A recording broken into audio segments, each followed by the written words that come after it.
កំពង់ធំមានភ្នំសនតុងខេត្តកំពង់ធំមានភ្នំសនតុងមានសម្បូរព្រៃគុងប្រាសាទដូនតាកំពង់ស្ពឺល្បាញល្បីមានទាំងភ្នំខ្នងផ្សាកំពង់ស្ពឺល្បាញល្បីមានទាំងភ្នំខ្នងផ្សាឆ្នេរកែសែនល្អអស្ចារ្យទេសចរត្រៀបត្រាហូរហើយ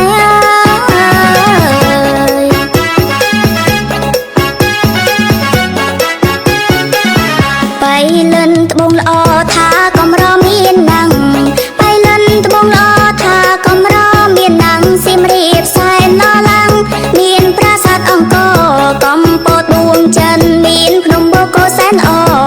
កំពតដួងចិនមានភ្នំបូកគោសែនល្អទីក្រុងភ្នំពេញកកទាំងដីបវរកម្ពុជា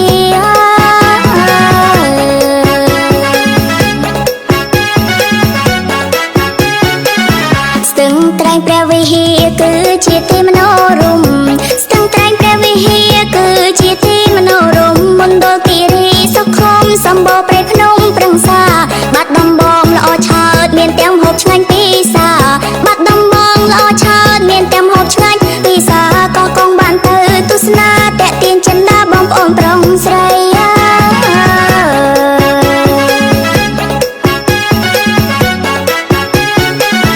ក្រចេញសម្បូរផ្សោតថាជាប់មាត់ស្ទឹងត្រែងក្រចេញសម្បូរផ្សោតថាជាប់មាត់ស្ទឹងត្រែងឧត្តរមានជ័យព្រៃវែងសំរងសែនអឯ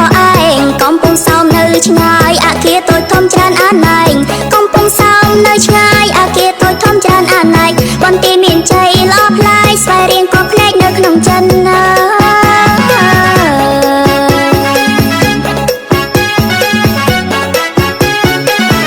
កំពុងឆ្នាំងភ្នំកង្រីត្បូងភ្នំល្បីរឿងទាវទុំ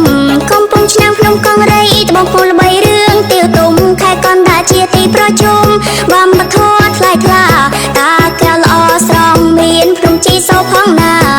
តាកែវល្អស្រង់មានភ្នំជីសូផងណារតនគិរីមានបញ្ញាសាសពីដូនតាមកយូរហើយ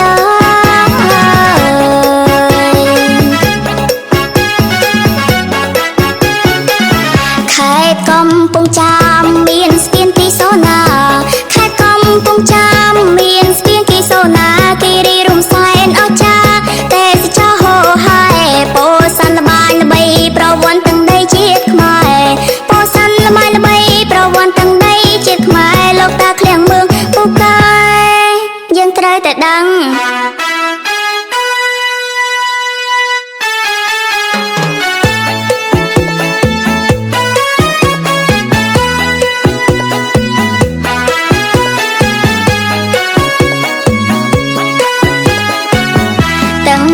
សវណ្ណភូមិពិនជាមាន